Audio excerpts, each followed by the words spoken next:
Každý deň zapneme svetlo, nabijeme telefón alebo uvaríme obed. Len málo kto sa však zamýšľa nad tým, odkiaľ elektrína vlastne pochádza.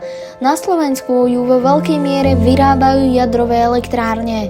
Sú považované za jedny z najvýkonnejších zdrojov energie, no zároveň vyvolávajú otázky o bezpečnosti. Je jadrová energia riešením budúcnosti alebo rizikom, ktoré nemožno ignorovať? Jadrové elektrárne fungujú na princípe štiepenia atómov uránu. Pri tomto procese vzniká obrovské množstvo tepla, ktoré premieňa vodu na paru. Tá následne poháňa turbínu a vyrába elektrickú energiu.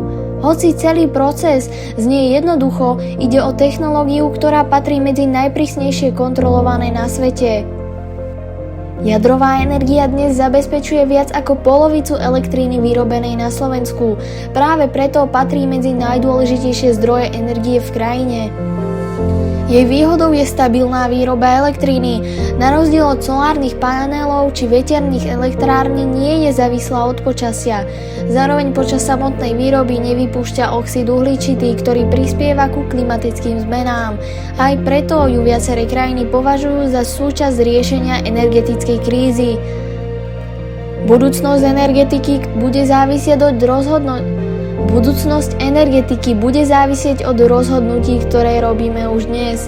Jadrová energia môže byť jednou z ciest k stabilnej výrobe elektriny, no zároveň prináša otázky, na ktoré stále hľadáme odpovede.